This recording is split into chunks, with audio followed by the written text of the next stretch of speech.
Բարև ձեզ սիրելի հայրենակիցներ, ձեզ հետ է Էդվարդ Անտինյանը։ Ողջունում եմ ձեզ Համայնայության մայրաքաղաք Երևանից։ Այսօր հունվարի 12-ն է 2026 թվական։ Կխոսենք աշխարհաքաղաքական, տարածաշրջանային, ներպետական, ուշագրավ թեմաներից, որոնք կներկայացնեմ իմ մեկնաբանությամբ։ Այս պահի դրությամբ իհարկե թեժ կետեր ունենք, բայց թիվ 1-ը մեր հարևան Իրանում կատարվող իրադարձություններն են, խոսենք դրա մասին։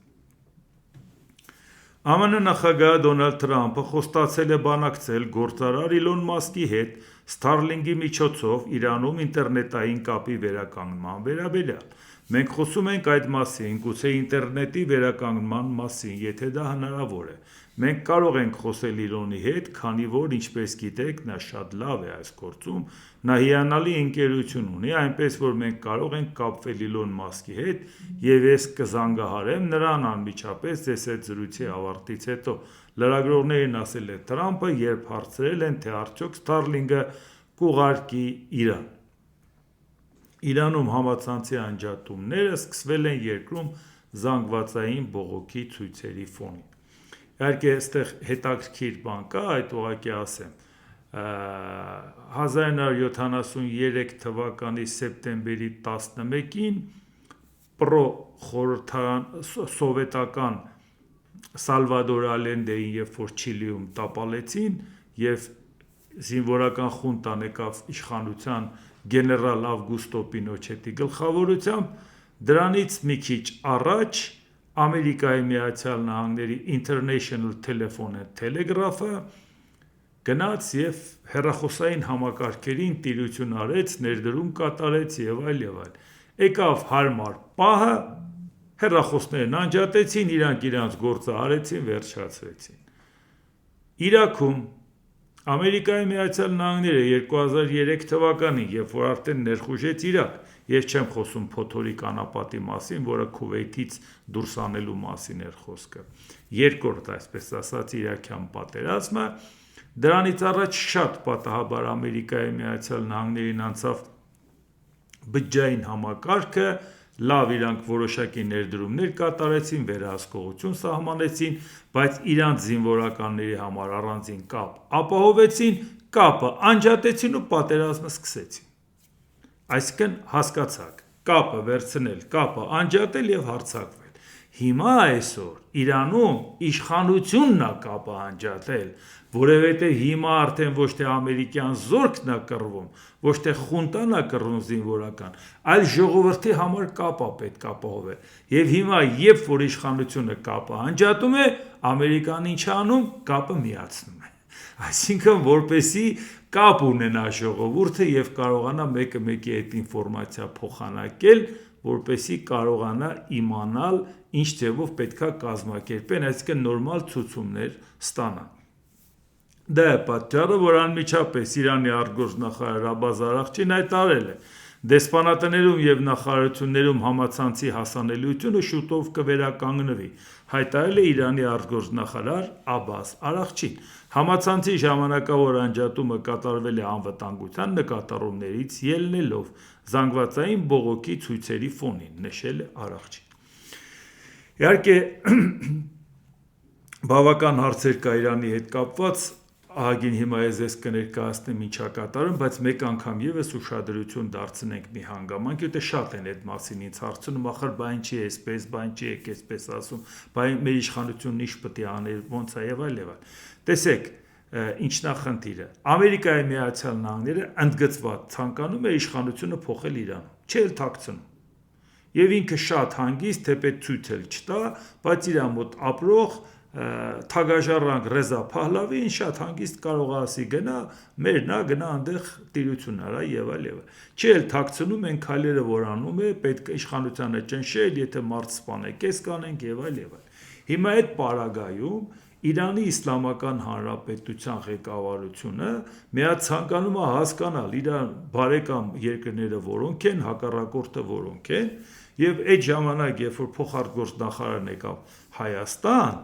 Ինչն էր հարցը, երբ որ Հայաստանից հավաստիացրեցին, որ այն ինչ որ պայմանավորվել են ռազմավարական գործընկերության, այն ինչ որ պայմանավորվածությունը չեն ասում Հայաստանի եւ Իրանի միջեւ, այլ վարչապետ Փաշինյանի եւ նախագահ Մասուդ Փեզեշքյանի, այսինքն որ կոնկրետ անձնավորված այսօրվա վարչակազմի մասին է խոսքը, այդ պայմանավորվածությունները պետք է հարգեն, դրանով առաջ գնան։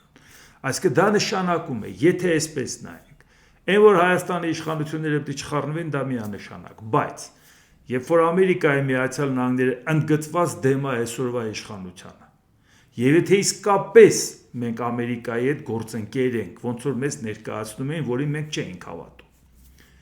այդ ինչ գելի սիրտեր է Հայաստանի իշխանությունը, որի զորակցությունը հայտներ այսօրվա իշխանությանը, Իրանի։ Բայց չէր ինքը Իրանից ավելի շատ վախեցած քան Ամերիկայից, որտեղ Իրանն ասում է խաղեր չտաս, ես ինչ ես անում։ Հիմա Իրանը Ամերիկան իմ թշնամին է, դու քեզ ոնց ես, չէ, ոչ մի բան չկա, մենք ձեզ հետ ենք եւ այլ եւ այլ։ Եթե Հայաստանը Ամերիկայի Միացյալ Նահանգների հետ գործընկեր լիներ, ինքը գոնե ֆորմալ առումով չպետք է հարգեր այն Տրամպը ինչ որ անում է։ Նույնիսկ եթե իմանաս Տրամպը սխալ է անում, դու նրա արածին դեմ ոնց կգնայիր, եթե դա քո գործընկերն է։ Պարզա չէ, երբ որ հիշացնում ենք, որ այդ ոնց եղավ թրիփը, որ ասում են Ամերիկան արեց։ Նիկոլ Փաշինյանը Ամերիկայում ստորագրելուց անմիջապես հետո ասեց, մենք դա առաջարկել ենք շատերին, սկսել ենք Ռուսաստանից, Ռուսաստանը հրաժարվեց, Չինաստանին են առաջարկել եւ այլ, Ամերիկայի նախկին ադմինիստրացիան հետաքրքրություն հանդես չբերեց, այս ադմինիստրացիան հանդես բերեց եւ միանգամից ասում ենք, բա դա ինչից առաջացավ, որ հանդես բերեց։ Բա կարող է պատահաբար դրանից մի քանի ամիս առաջ Դոնալդ Տրամպի հատուկ բանագնացը գնաց Ադրբեջան պայմանավորվեցին դրա հետ կապված, որից հետո Հայաստանին ասին, սա մեզ հետաքրքրում է, տվեք մեզ 99 տարով։ Ամերիկայի դեսպանը Թուրքիայում հենց այդ թեման միանգամից բացեց, որից հետո դա արդեն հայտնվեց պետքարտուղարության կայքում։ Ու այդ ժամանակ, այսինքն հարց է ծագում, նախաձեռնությունը Փաշինյանը չէր հերքում, ասեց նախաձեռնությունն եկել է այսօրվա ադմինիստրացիայից, Տրամպի ադմինիստրացիայից, այսինքն Իրանի հետ հանդիպում նախաձեռնություն, որ այդ ճանապարհը մեզ պետք է։ Եվ որից հետո, երբ որ Հայաստանում ցույց են տալիս, որ դա մեր ցանկությունն է եւ այլ, Ադրբեջանից ասում են, Հայաստանը պարտավոր է կատարել իր պարտավորությունները, այլապես մենք խաղաղություն չենք կնքի, թրիփի հետ կապված պարտավորությունները պետք է կատարեն, այսինքն ուզեցավ ցույց տա, որ դա մենք ենք Ամերիկայի միջոցով պարտադրել։ Դա էլ քիչ էր, որին որևէ արձագանք Հայաստանից չկար, դա էլ քիչ էր Թուրքիայից։ Հական Ֆիդանը, արտգործ նախարարն ասում է, մենք ենք Ամերիկայի հետ համագործակցում, Հայաստանի հետ կապված հարցերը, այսինքն մենք ենք որոշում, այստեղ կարևորը Ադրբեջանն է, նորից Հայաստանից ոչ մի արձագանք։ Այսինքն արդյունքում ստացվեց, որ եթե Հայաստանի իշխանությունները հավաստիացումներ են անում Իրանի այսօրվա վարչակազմին, նույնիսկ վտանգը պատկերացնելով ինչ ալնելու այնտեղ, որ երկու դեպքում էլ մենք խնդրեմ ենք ունենում, եթե արյունով ճնշում են խնդրեմ ենք ունենում, եթե հակառակ կողմի գալիս է իշխանության, առավել եւս խնդրեմ ենք ունենում, բայց եթե այդ պարագայում ինքը հավաստիացնում է Իրանին, որ մեր մեջ բան չի փոխվի, դա նշանակում է դժվար չի հասկանալ տողատակերը կարդալով, որ նշանակում է Ամերիկայից որևէ սպասելիք ինքը չունի, այդ իսկ պատճառով ինքը չի վախենում նույնիսկ, ոչ թե Ամերիկայից չի վախենում, չի մտածում, որ Ամերիկան Իրանից կնեղանա, ավելի շատ ինքը վտանգ է տեսնում, հանկարծ Իրանի այսօրվա իշխանությունը չնեղանան։ Հիմա հասկացաք ինչ վիճակի առաջ ենք մենք կանգնել, իսկ հիմա շարունակությունը նայենք, Իրանում ինչ է կատարում, մեզ ուղղակի հետաքրքիր, Իրանի կառավարությունը հայտարարում է երրորդյա սուկ, ի հիշատակ ԱՄՆ-ի եւ սիոնիստական ռեժիմի դեմ ազգային դիմադրության ժամանակ զոհված նահատակների, ասում է հայտարարության մեջ, իսկ թվերը բավական մեծանում են օր-օրի, ժամ-ժամի։ Իրանի վերջին շահի որդին Ռեզա Փահլավին ընդգծել է, որ Իրանի ժողովուրդը գիտի, որ Թրամփը Բարակ Օբամայի եւ Ջո Բայդենի ճիշտ հակառակն է։ Իրանցիները ոգևորված են անհույսով, որ Թրամփը կպաշտպանի իրենց։ Հուսանք, որ մենք կկարողանանք ընդմիշտ ամրապնդել այս ժառանգությունը, ազատագրելով Իրանը, որպեսզի միասին կարողանանք կրկին մեծ դարձնել Իրանը։ Ես պատրաստ եմ վերադառնալ Իրան առաջին իսկ հնարավորության դեպքում։ Ես արդեն պլանավորում եմ իմ վերադարձը եւ անցումային թիմի աշխատանքը, ասել է Փահլավին։ Ռեզա Փահլավին դիմել է իրանական ժողովրդին հայտարարելով, որ վերջին օրերին ժողովուրդը թափահարել է անօրինական Իսլամական Հանրապետության հիմքերը։ Այժմ հենվելով մեր հսկայական արձագանքին, վերջին կոչերին եւ ձեր կողմից ինձ տված հանրային մանդատին, հայտարարում եմ ազգային ապստամբության նոր փուլի մեկնարկը՝ Իսլամական Հանրապետության տապալման եւ մեր սիրելի Իրանի վերադարձի նպատակով։ Մենք գտնվում ենք մեր սիրելի Իրանը Իսլամական Հանրապետությունից հետ վերցնելու շեմին։ Խամենեի եւ նրա ռեժիմը ձեր ձեռքով արդեն մի քանի ծանր հարվածներ են ստացել եւ մենք չպետք է նրանց տրամադրենք ոչ մի վայրկյան վերականգնվելու համար։ Մենք նրանց այդ հնարավորությունը չենք տա, մենք հետ չենք քաշվելու։ Իրանի ազատությունը մոտ է, Իրանի անմահ որդիների եւ դուստրերի թափած արյունը մեր ուղին է լուսավորում դեպի հաղթանակ։ Մենք մենակ չենք, միջազգային աջակցությունը շուտով կժամանի։ Նորից հերթական անգամ ինքը ցույց է տալիս, որ միջազգային աջակցության շնորհիվ է ցանկանում փոխել, այս վերջի նախադասությունը համարում են, որ կոպտագույն սխալ, բայց դա իրանց խնդիրն է, հիմա իրանք են իրանց հեղափոխական շարժումը կազմակերպում։ Այսինքն ամեն դեպքում ինքը պետք է փորձի տարանջատվել, որ ցույց տան, որ ինքը, ասենք, Ամերիկայի դրածո է, տեղից էլ նա գիտեն, որ Ամերիկայից է այդ ամեն ինչը կազմակերպում։ Բայց խնդիրը լարվածությունը շարունակվում է։ ԱՄՆ նախագահ Դոնալդ Տրամպը հայտարարել է, որ Իրանի ղեկավարությունը բանակցությունների խնդրանքով դիմել է իրեն։ Իրանի առաջնորդները զանգահարել են, հանդիպումը կազմակերպվում է, նրանք ցանկանում են բանակցել, սակայն հնարավոր է, որ մենք ստիպված լինենք գործել մինչև հանդիպումը, հավելել է Դոնալդ Տրամպը չհստակեցնելով մանրամասները։ Այսինքն Դոնալդ Տրամպը այնուամենայնիվ սպառնում է, որ կարող անգամ բանակցելու իմաստ էլ չտեսնենք եւ հարված հասցնենք։ Եվ դա է պատճառը, ես որ ասեմ, այդ լարվածությունը մեր հետ ինչով պայմանավորվեց։ Եթե մենք գոնե մի կողմ քաշված լինեինք, էլի ոչինչ, բայց մենք հիմա դարձանք կոնֆլիկտի կողմ, անիմաստ տեղը։ Նույնիսկ հաղթանակի դեպքում պատկերացնում եք այդ ժողովրդի վիճակը, որովհետև գիտեք 21-րդ դարի համար կրոնապետությունը նոնսենս է, եւ ուշ թե շուտ է իրավիճակը փոխվելու է, եթե ոչ այսօր, ապա ինչ որ ժամանակ հետո, բայց այդ ժողովուրդը հիշելու է Հայաստանի կողմից կատարած քայլը, որ զորակցում էր այս իշխանության։ Էլ չեմ ասում, որ այն երկրները, որոնք որ նույնիսկ եվրոպական երկրները, որոնք այլ հարցերում տարաձայնություն ունեն Միացյալ Նահանգների հետ, անգամ Գրենլանդիայի հարցում քննադատում են, Վենեսուելայի հարցում լոկալ քննադատում են, ինչպես հստակ ու ընդգծված ձևով եվրոպական լիդերները աջակցում են Ամերիկայի ծրագրին եւ մեղադրում Իրանին։ Ցույց տալիս, որ այո, էսա իրավիճակը։ Այսինքն դրանով վերաբերմունք ցույց տալիս, որ իրանք Ամերիկային սատարում են այդ հարցում։ Դրա համար եմ ասում, մենք կարող էինք Ամերիկային չսատարել, բայց եւ պետք չէր հակառակվել։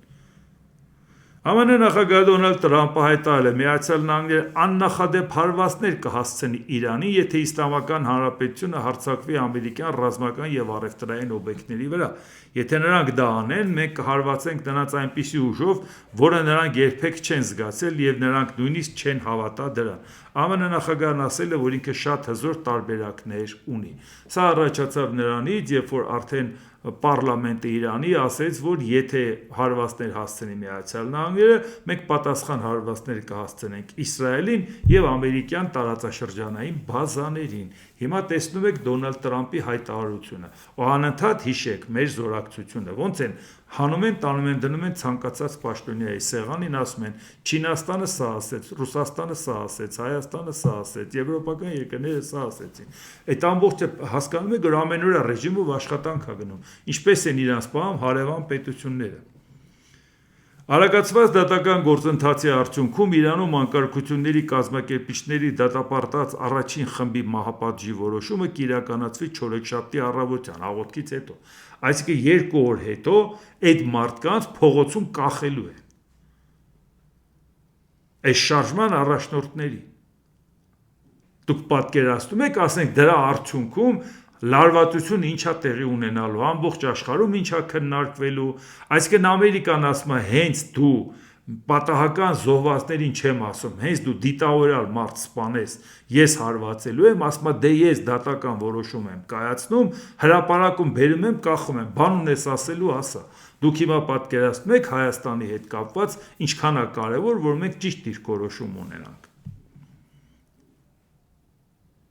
Նրանք կախաղան են բարձրացվելու, մահապատժի մի մասը կարող է իրականացվել հրապարակայնորեն իսլամական օրենսդրության նորմերին համապատասխան ձևով։ Իսլամական հեղափոխության կորպուսի կողմից էլ տարածվեց, որ այդ ամեն ինչը կազմակերպական հարցերի հետ կապված, որ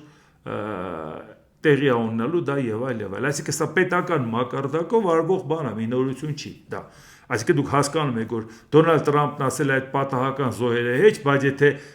դիտավորյալ իրանք մարդ սպանը, ես խփելու եմ։ Իսկ ինչ է նշանակում դիտավորյալ կախաղան հանելը։ Էլ դրանից դիտավորյալը ո՞րն է։ Այսինքն եթե քայլ ես անելու, արա։ Ու դուք պատկերացրեք քայլը անում եւ տապալում է։ Կամ քայլը անում, նրանք էլ մեջ խեղդում են այդ շարժումը։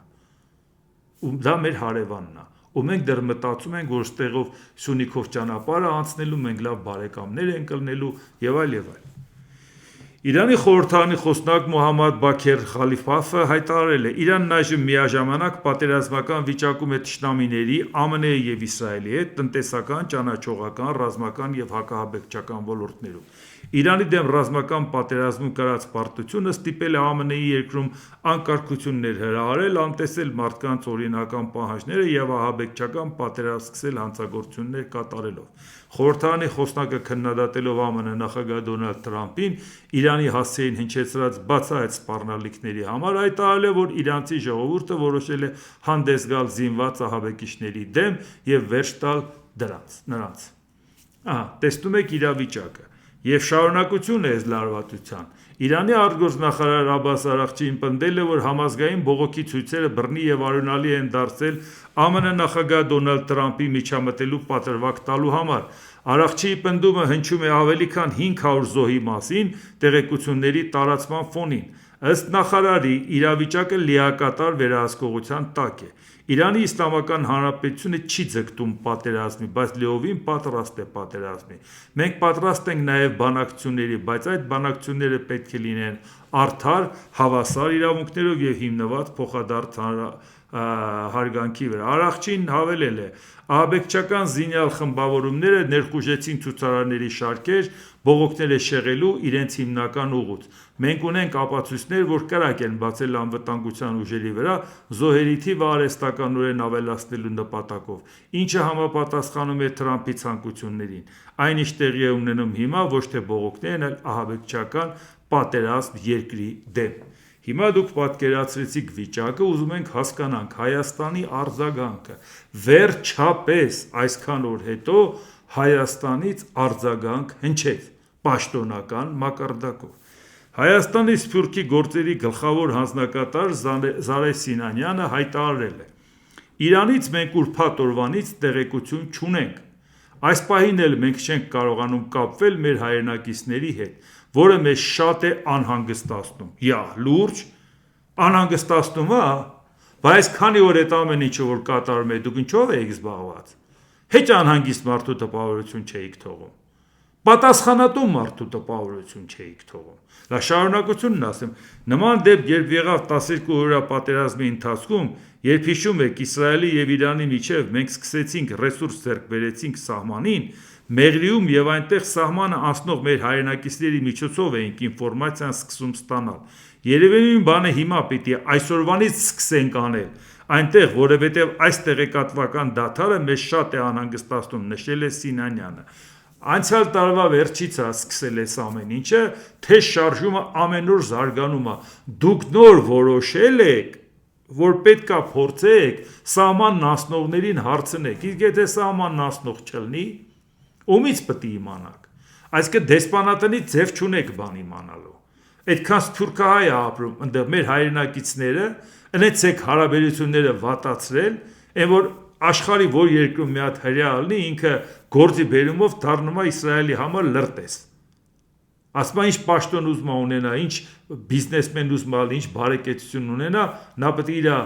պատմական երկրին ամեն ինչով աջակցի այն ինֆորմացիայով, որը դա կարող է օգնել։ մենք էլ աշխարհասփյուր հայություն ունենք։ Ինչ ենք անում, առավոտից իրիկո, որպեսի Թուրքիային ու Ադրբեջանին հաջողանան, Սփյուռքին անունն են դնում, էս են անում, են անում, ձեր գործով զբաղվեք, ինչ եք խառնվում Հայաստանի գործերին, շատ եք անհանգիստ վեր կացեք, եք, ինչ եք թողե գնացել ընդեղ աշխատում, ստեղ աշխատանք չկա, հիշում եք այդ ամեն ինչը, ինչի համար, որ մարդիկ մտածեն, ասեն, բայց մենք ոնց ձեզ հետ ինչ քննարկենք, ձեզ ինչ ասենք, կամ ընդհանրապես մեր ինֆորմացիան ձեզ պետք է, պետք չի, կամ դուք ուզում եք ինչ-որ բան անեք, թե չէ։ Այսինքն ինչ է նշանակում սահմանն աստուղին հասցնենք, ինչ է կատարվում։ Հարևան երկրում դուք հետախոս չունեք, հա, որ ձեզ ինֆորմացիա ասի։ Այտենց բան տեխնիկապես դուք պատկերա։ Հա, դες մոռացել էի, որ մեր բոլոր հետախուզները հիմա Հայաստանում են գործում։ Ընդդիմությանը պետք է հետևեն, 24 ժամ ուսումնասիրեն, ննջասենյակներում տեսախցիկներ տեղադրեն, միտինգավոր մարդկանց հետևեն, տենան որտեղ հյուրանոց են գնում, որտեղ չեն գնում,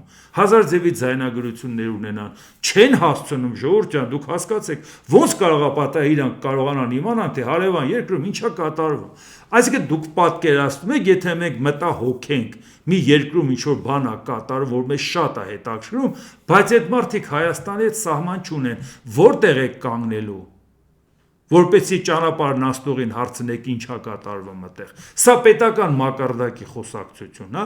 Ձեր ինֆորմացիայի աղբյուրը ցամաքային սահմանն աստուղին հարցուփորձ անելն է։ Ինչ ինֆորմացիան ապտիունն է, ենթադրեք ինչ որ 1.650.000 քառակուսի կիլոմետրանոց տարածքի երկրում, եթե նա գա ինչ որ մի բան ասի, կարող է գա ասի ընդհանրապես մեր կողմերը ոչ մի բան չի կատարում, ես ուղղակի վախից սահմանն անցել եմ, դուք պետք է ինչ իմանաք դրանից։ Որտեղից եք այդ ինֆորմացիան որտեղից ալնելու 85 միլիոն բնակչություն ունեցող երկրից որևէ մեկը սահմանն անցավ եկավ ձեր մոտ։ Ինչ եք կարողանալու իմանալ այն ընդհանրական պատկերացման համար։ Ու դա չի վերաբերում կոնկրետ մարդկանց, դա վերաբերում է քո պետական քաղաքականությանը, քո հարևանի հետ, որը որ առճակատման մեջ է գտնվում Ամերիկայի Միացյալ Նահանգների հետ։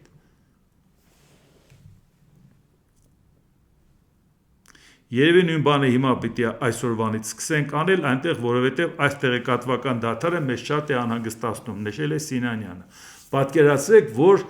անհանգստացնում է իրանց շատ։ Դուք այս օրերի ընթացքում անհանգստությունը ինձ թվում է չտեսաք իրանցից։ Սինանյանի խոսքով 2023-ին սկսվեց Համաս-Իսրայել առճակատման վերջին փուլը, հոկտեմբերի 7-ի մասին է խոսքը, ռազմական գործողությունների առաջին 10 օրվա ընթացքում շատ հայեր տարհանվել են Իսրայելից։ Հենց որ տեսնենք համապատասխան տեղեկություն ունենք կապված Իրանի մեր հայրենակիցների հետ, որը մեզ հնարավորություն է տալիս այս պնդումն անելու, կառավարությունում իհարկե դա կանենք, բայց այս պահին մենք շատ անհանգստացած ենք, որովհետև ուրբաթ օրվանից սրվել է ամեն ինչ, ասել է Սինանյանը։ Այսինքն 3 օր է իրանք որևէ ինֆորմացիա չունեն, ինչ է կատարվում Իրանում։ Բացի որ այնտեղ շատ հայաստանցիներ են աշխատում, գործով գնում են, բացի այն որ այնտեղ սփյուռք ունենք բավական մեծ, բացի այն որ այդ երկրի հետ լուրջ շահեր ունենք, մեր հարավային դարպասն է։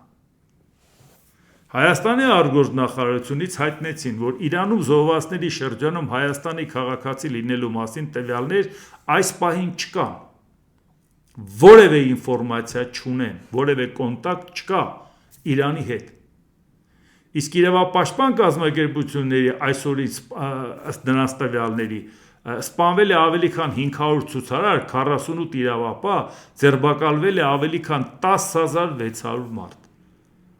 Մասշտաբները պատկերացրեցիք, որ կախաղան բարձրացնեն, դրա հետևանքներն էլ կպատկերացնեք։ Վտանգները պատկերացրեցիք։ Բա դուք ինչ ինֆորմացիայի բազայի վրա ընդունեցիք Իրանի փոխարտգործնախարարին։ Որ ինֆորմացիայից, որտեղ ինչ է կատարվում, ամեն ինչ նորմալ է։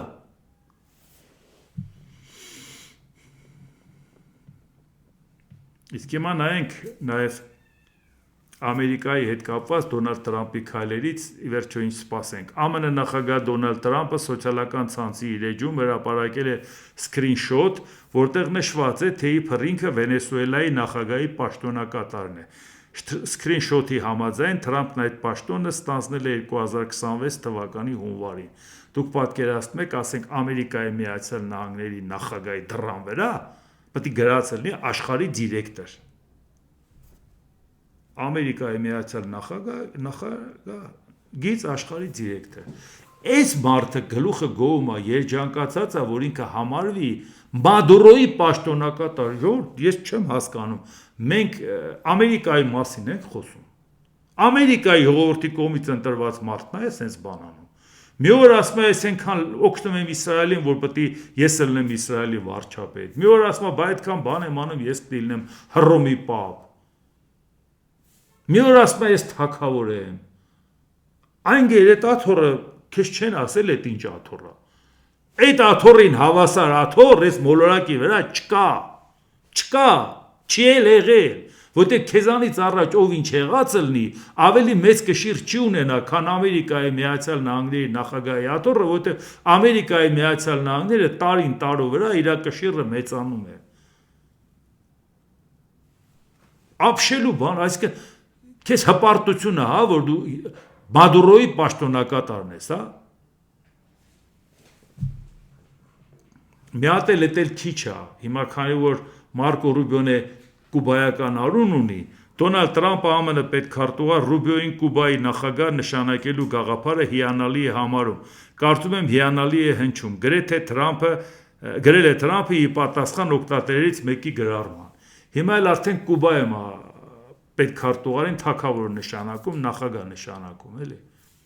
Այս մարդիկ աշխարհի հարցեր են լուծում, ժողովուրդ ջան։ Դե դուք պատկերացրեք ինչքան անհանգիստ ենք, էլի։ Աշխարհակաղակական մակարդակով սենց անլրջություն, ներպետական մակարդակով սենց անլրջություն։ Մի կողմից չենք, էլի քաշված։ Էդ է խնդրեմը։ Կուբայի նախագահ Միգել Դիազ Կանելը հայտարարել է. Կուբան ազատ, անկախ եւ ինքնիշխան ազգ է, ոչ ոք մեզ չի թելադրում ինչ անել, Կուբան ագրեսիա չի իրականացնում, Կուբան պատրաստ է պաշտպանվել մինչև արյան վերջի կաթիլը։ Կանելը հիշեցրել է, որ Կուբան 66 տարի է, ինչ գտնվում է Միացյալ Նահանգների հարձակման տակ, Կուբան սպառնալիք չէ Վաշինգտոնի համար, բայց կպաշտպանվի մինչև վերջ։ Սա էլ տեսնում եք, որ ամեն դեպքում Ամերիկա աշխարհամասում ամեն ինչ խաղաղ չի, Դոնալդ Տրամպը ոգևորված ելնելով Վենեսուելայի օրինակով հիմա ցանկանում է դա ծավալվել, բայց անիմաստ է որ ծավալվելու մասին մտածի, ընդհակառակը Վենեսուելա առիթով պետք է ուղղակի նոր աշխարհակարգի բանալին ցույց տա, որ նա այսպես ենք վարվում, ոչ թե հիմա ձեռքը ամենտեղ գցի, արդյունքում ոչ մի բան չստացվի։ Ամերիկացի դեմոկրատ սենատոր Քրիս Մերֆին հայտարարել է, որ եթե ԱՄՆ-ն բռնակցի Գրենլանդիան, դա կլինի ՆԱՏՕ-ի վերջը։ Այս ամեն ինչի մասին, որ պարբերաբար խոսում եք, թե ինչքան խնդիրներ մենք կունենանք, եթե Ամերիկայի Միացյալ Նահանգները ագրեսիա բանացնի, նշանակում է ինքը ագրեսիան արդարացնելու է։ Այդ դեպքում ագրեսիան արդարացվելու է թե Ռուսաստանի կողմից Ուկրաինա մտնելը, թե Ադրբեջանի կողմից Հայաստան մտնելը, ագրեսիան եթե արդարացում է, ուրեմն արդարացում է, առավել ևս, որ ինքը Պուտինի հետ էլ խնդիր չունի, եթե իր ուզածը անի, Ադրբեջանի հետ էլ չունի, Թուրքիայի հետ էլ չունի։ Ոնց կարող է դա մեզ չանհանգստացնի։ Եվ դրա համար ինչ է ասում սենատոր Մերֆին։ Քաղաքական գործի այս հայտարարությունը հնչել է ի պատասխան այն հարցի, թե արդյոք ԱՄՆ նախագահ Դոնալդ Տրամփի վարչակազմի ձեռնարկած քայլը կհանգեցնի Հյուսատլանտյան դաշինքի կազմակերպության երկրորդ համաշխարհային պատերազմից հետո ստեղծված պաշտպանական դաշինքի գործունեության փաստացի դադարեցմանը։ ՆԱՏՕ-ն պարտավոր կլինի պաշտպանել Գրենլանդիան, եւ այդ պատճառով հարց է առաջանում. արդյոք մենք պատերազմելու ենք Եվրոպայի, Անգլիայի, Ֆրանսիայի հետ, ասել է Մերֆին։ Գրենլանդիան ՆԱՏՕ-ի դաշնակից Դանիայի տարածքն է։ ՆԱՏՕ-ի դաշնակիցները հետևում են 5-րդ հոդվածին, որի համաձայն հարձակումը ՆԱՏՕ-ի անդամներից մեկի վրա պետք է դիտարկվի որպես հարձակում դաշինքի բոլոր անդամների վրա։ Եկեք խոսենք նաև այն մասին, թե ինչ է դրված զոհասեղանին, ասել է սենատոր Մերֆին։ Այսինքն նշանակում է, եթե Ամերիկայի Միացյալ Նահանգները մտնում է ՆԱՏՕ-ի անդամ պետության տարածք, ՆԱՏՕ-ն պետք է արձագանքի, ՆԱՏՕ-ի ամենամեծ դերակատարությունն ունի Միացյալ Նահանգները։ Եթե ՆԱՏՕ-ն արձագանքում է չի կռվելու Ամերիկայի հետ, ուրեմն այդ պայս հռչակելու է, որ ՆԱՏՕ-ն այլևս գոյություն չունի։ Եվ դրա գինը ի՞նչ է։ Նախագահն ամեն ասոր մտնում է Գրենլանդիա ներխուժելու, Վենեսուելայի տնտեսությունը կառավարելու, պարահանդեսային դահլիճ կառուցելու մասին, այդ սպիտակ տան տարածքում։ Նա ամենևին չի մտածում ամերիկացի ժողովրդի մասին։ Իհարկե, այս քննադատությունը երկրի ներսում պետք է ելներ, բնականա արժևում ընտրություններ են, բայց պարարտ հող է ստեղծում Դոնալդ Տրամպը, որ այդ քննադատությունները նաև լինեն հիմնավոր։ Իսկ հիմա արձագանքները նայենք Եվրոպայից։ Շվեդիայի վարչապետ Ուլֆ Քրիստերսոնը հայտարարել է. Շվեդիան ծայրահեղ քննադատաբար է վերաբերվում ԱՄՆ նախագահ Դոնալդ Տրամպի վարչակազմի կողմից Գրենլանդիայի և Դանիայի հասցեին հնչող սպառնալից հռետորաբանությանը։ Կանոնների վրա հիմնված համաշխարհային կարգն ավելի մեծ սպառնալիքի տակ է, քան վերջին տասնամյակների ընթացքում։ Մենք ծայրահեղ քննադատաբար ենք վերաբերում այն ամենին, ինչ Միացյալ Նահանգներն այժմ անում է և արել է Վենեսուելայում միջազգային իրավունքի տեսանկյունից, և հավանաբար էլ ավելի քննադատաբար Գրենլանդիայի ու Դանիայի վերաբերյալ հնչող հռետորաբանությանը։ Ընդհակառակը, Միացյալ Նահանգները պետք է շնորհակալություն հայտնի Դանիային, որը տարիներ շարունակ եղել է շատ հավատարիմ դաշնակից, ասել է Շվեդիայի վարչապետը։ Նույնը Բելգիան է հիմա այդ նույն հարցին անդրադառնում։ Բելգիայի պաշտպանության նախարար Թեո Ֆրանկեն հայտարարել է. Բելգիան կհամագործակցի Արկտիկայում յուրօրինակ պաշտպանական վահան ստեղծելու հարցում Գրենլանդիան Չինաստանից և Ռուսաստանից ավելի լավ պաշտպանելու համար։ Ֆրանկենը նշել է, որ միանշանակ մտահոգված է Գրենլանդիան ռազմական ճանապարհով բռնակցելու մասին ԱՄՆ նախագահ Դոնալդ Տրամպի հայտարարություններով, սակայն հասկանում է անվտանգության վերաբերյալ ամերիկյան առաջնորդի մտահոգությունները։ Եկեք միասին աշխատենք, քանի որ հիմա միակ հաղթողը Պուտինն է, որը Մոսկվայում շամպայն է խմում, ասել է Բելգիայի պաշտպանության նախարարը։ Ըստ Ֆրանկենի, ինքը պատասխան է ստացել, որ ԱՄՆ-ն չի ցանկանում նվաճել Գրենլանդիան, այլ ավելի շուտ ցանկանում է գնել այն։ Սակայն, ինչպես նշել է նախարարը, պարտադիր չէ, որ բանը դրան հասնի։ Նա ելքը տեսնում է Գրենլանդիայում և դրա շուրջ ՆԱՏՕ-ի ներկայության ուժեղացման մեջ։ Այն դեպքում, երբ որ պայմանավորվածություն կա և Ամերիկայի Միացյալ Նահանգները բազա ունի, որևէ խնդիր չկա։ Եվ դրա համար Չինաստանն էլ է հակադարձել Դոնալդ Տրամպին։ Չինաստանի արտգործնախարարության պաշտոնական ներկայացուցիչ Մայո Նինը հայտարարել է. Պեկինը դեմ է Արկտիկայում իր շահերը առաջ մղելու համար ԱՄՆ-ի կողմից Ռուսաստանին կամ Չինաստանին որպես առիթ օգտագործելու։ Առաջին հերթին Արկտիկան վերաբերվում է միջազգային հանրության ընդհանուր շահերին, և Չինաստանի գործունեությունը Արկտիկայում նպաստում է խաղաղության, կայունության և տարածաշրջանի կայուն զարգացմանը, ինչպես նաև համապատասխանում է միջազգային իրավունքին, ասել է Մայո Նինը։ ԱՄՆ նախագահ Դոնալդ Տրամպը ինչ է հայտարարել. Գրենլանդիայի պաշտպանության համակարգն իրենից ներկայացնում է երկու շնասայլակ, մինչդեռ նրանց շուրջը ռուսական և չինական կործանիչներ են և սուզանավեր։ Մենք չենք կարող դա թույլ տալ։ Ես ուրախ կլինեի նրանց հետ գործարք կնքել, դա ավելի հեշտ է։ Բայց այսպես թե այնպես Գրենլանդիան մերը կլինի, եզրափակել է Տրամպը։ Բայց հարց է ծագում, բա եթե Դանիան ՆԱՏՕ-ի հիմնադիր անդամ է, Գրենլանդիան ՆԱՏՕ-ի Դանիայի կազմում է, ինչի է այնտեղ երկու շնասայլակ։ Բա պայմանավորվածություն չկա Դանիայի և Ամերիկայի միջև։ ՆԱՏՕ-ի ծրագրի շրջանակներում Ամերիկան իր բազան այնտեղ չունի։ Ես ուզում եմ իմանամ, իրանք շնասայլակ են քշում այդ բազայում։ Ամերիկացիները բա ինչ են անում Գրենլանդիայում։ Այսինքն ո՞նց կարելի է դու ինքդ քո արածը արժեզրկես, որպեսզի արդարացնես օկուպացիան։ Իհարկե, Դանիայի և Գրենլանդիայի արտգործնախարարները կհանդիպեն ԱՄՆ պետքարտուղար Մարկո Ռուբիոյի հետ։ Հանդիպումը տեղի կունենա չորեքշաբթի օրը։ Այն տեղի է ունենում ԱՄՆ նախագահ Դոնալդ Տրամպի կողմից Գրենլանդիան գրավելու սպառնալիքների ֆոնին։ Ի դեպ, հիմա դուք նայեցիք ինչ է կատարում, Հայաստանի իշխանություններն էլ, որ արձագանքեցին, թե ինչքան անհանգիստ են Իրանի հետ կապված, ընդամենը ցույց տվեցին, որ իրանք տեղյակ են, բայց եկել են ասել, որ իրանց վրա հույս չդնեք, որտեղ իրանք անհանգիստ են, բայց որևէ ինֆորմացիա չունեն, թե իրականում այնտեղ ինչ է կատարվում։ Եվ այս պարագայում մարդիկ բնական է պետք է մտածեն, բա լավ, լույսը բացվեց, բա Հայաստանի վարչապետ Նիկոլ Փաշինյանը, որ ուզում է տոտալ վերահսկողություն ունենա երկրում ամեն ինչի վրա, եկեղեցու վրա, դատաիրավական համակարգի վրա, խորհրդանի վրա, ամեն ինչի վրա տոտալ վերահսկողություն է ունենում։ Հիմա ինքը բա ինչ է անում, որ այս ամեն ինչը կատարում է։ Առավոտ քնից արթնացել է, ինչ արե։ Ասեմ ինչ արե, ժողովուրդ ջան։ Վարչապետ Նիկոլ Փաշինյանն այսօր առավոտյան ասել է, ավելի ճիշտ չի ասել, գրել է ու ցույց է տվել։ Բարի լույս, լավ օր եւ սիրում եմ բոլորիդ ու ցույց է տվել իրեն այն նշանը, որ սրտի կարե, որ սիրում է բոլորիդ։ Իսկ թե ի պատասխան Փաշինյանի ցույց տվածին ինչ են ցույց տվել մեր սիրելի հայրենակիցները, եթերային չի, էլի, չեմ կարող ասել կամ ցույց տալ։ Ժողովուրդ ջան, ինձ թվում է դուք պատկերացրեցիք, դուք հասկանում եք ոնց որ մարդու ձեռառն են։ Այս վիճակն է, որ մարդիկ ասում են, մենք անհանգիստ ենք, այդ անհանգստությունը շահարկում չի։ Եթե այդ անհանգստությունը շահարկում է, Սուրկի հանձնակատարային չէ անհանգստությունից խոսում։ Ուրեմն ինքը անհանգիստ է, բայց բացարձակ չեն տիրապետում իրավիճակին։ Իրավիճակին չտիրապետելով ո՞նց է զորակցում այսօրվա իշխանությանը։ Ու ցանկացած քայլ, որի հետ կապված մարդիկ մտահոգություն են հայտնում, իշխանությունը եւ նրա քայլերի հետ կապված վերաբերմունք կլինի, որ մարդիկ ասեն, հավատում ենք իշխանությանը, որ ասենք պաշտոնական մի բան ներկայացնես, մարդը լսի եւ հասկանա, ասի դե լավ էլի ժողովուրդ ջան, այդքան ասում եք, տեսակ մարդիկ ասեցին եւ ամեն ինչ բոլոր կասկածները փարատվեց։ Հիմա պարզ օրինակ բերեմ։ Թարմ օրինակն էլ կասեմ, բայց պարզ օրինակը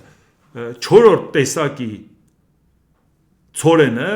Ղազախստանից ուղարկել են Հայաստան։ Մարդիկ գրում են, որ այնտեղ անորակ էր, բնակլիմայական պայմանները վատ էր, ընդհանրապես թափելու բաներ, ում վրա պիտի ծախեին, ուղարկեցին Հայաստան։ Կարող է դա այդպես է կամ այդպես չի, բայց մարդիկ հիմք են, չեն ներկայացնում։ Եվ հիմա մարդիկ ուզում են հասկանալ, լավ ի վերջո մանավանդ Ադրբեջանի տարածքով գալիս է առաջի անգամ, ինչ հավանական վտանգներ ու ռիսկեր կարող է դա իր մեջ պարունակի։ Անհանգիստ են, ով է ասել, որ բոլորը շահարկում են։ Իսկական հաց ուտող մարդը շահարկում, հա, որ ինքը ուզում է իմանա իր այդ ինչ կկատարվի։ Եվ ինչի մարդիկ նաև չեն հավատում մեր պետական հիմնարկներին, որովհետև սննդի անվտանգության տեսչությունից ասցին, որ իմացեք, եթե դա ԵԱՏՄ-ից եկող բեռ է, որ գալիս է ԵԱՏՄ-ի տարածքից ԵԱՏՄ տարածք, ապա նա սահմանում չի վերահսկվում, այլ նա գալիս է հաստում է պահեստ, ստացողի պահեստ, գնում ենք նմուշարության միջոցով, պարզում ենք որակը լավ է, վատ է եւ այլ եւ այլ։ Ինչի դա առաջացրեց տարօրինակ մի հատ իրավիճակ, որ իշխանությունները փորձեցին փարատել, որ դա ամեն ինչ լավն է, մի անհանգստացեք, մենք արդեն դա կերել ենք։ Մարդիկ նույնսել եմ դա անդրադարձել, ոնց ես դա կերեք, երբ որ թափես տեխնիկապես հնարավոր չէր դա դառնար հաց, այդ ցորենը, կամ սկե նմուշի պատասխանը 5 օր հետո նոր պաշտոնապես հայտարարել են, դու 5 օրվա մեջ ասում ես արդեն դա կերել ենք, բան չէր կերել, եթե թունավորված ելներ, բայց ինչի նաև վստահությունը չկա նաև լաբորատորիայի նկատմամբ, որովհետև 4-րդ տեսակի ցորենը եկավ Ադրբեջանով անցավ, խաղաղության օդը շնչեց, եկավ մտավ Հայաստան, դառավ 3-րդ տեսակ։ Որակը բարձացավ, ժողովուրդ ջան, դուք հասկանում եք։ Այսինքն մեկը անորակ բան է վաճառում, այդ անորակ բանը գալիս է մտնում է Հայաստան, քանի որ Ադրբեջանով անց է դառնում է որակով։ Դուք դրանից հետո կհավատաք։ Այսինքն ապրանք վաճառողը անորակի պատճառով էժան է վաճառում։ Նույն հարցը մարդիկ բարձրացնում են բենզինի հետ կապված, ասում են Ադրբեջանը բենզին ինքը դերկրում է ուրիշից, որովհետև իր արտադրածը անորակ է, լավ գրում են մարդիկ, կարող է իրանք ուղղակի տագնապի մեջ են, այդ հարցերը բարձրացնում են, ասում են իրոք դրա որակով է թե չէ, բայց ինչ են ասում, բենզինը դեռ Հայաստան չմտած անմիջապես դրեցին հերթի տակ վաճառեցին էժան գնով։ Հիմա եթե նույնիսկ դու այդ նմուշը վերցրես, մենք դրա պատասխանն իմացանք։ Որակով էր, անորակ էր, թունավոր չէ, որևէ մեկը մեզ դրա մասին բան ասեց, որևէ մեկը մեզ ասեց, թե դրա ծագումը այդ բենզինի ադրբեջանական արտադրության էր, թե ուրիշ տեղից բերել էր, վաճառել էր մեր վրա։ Գնացիր ԵԱՏՄ տարածքից չեկե, Ադրբեջանից եկել է, սահմանի վրա ստուգեցիր, պարզեցիր, որ ինչ ամեն ինչ նորմալ է։ Հիմա մարդիկ պարզ հարց են տալի, եթե վաղը մարդիկ հասկանում են, որ կարող է Ադրբեջանը անորակ բենզին արտադրվի։ Եվ այդ պարագայում ասում են ժողովուրդ ջան, բայց չեք հասկանում անորակ է։ Ասում են բանորակ է, դրա համար էլ էժան է։ Գին որակ հարաբերակցության, բա մենք չասենք այս ապրանքը էժան է։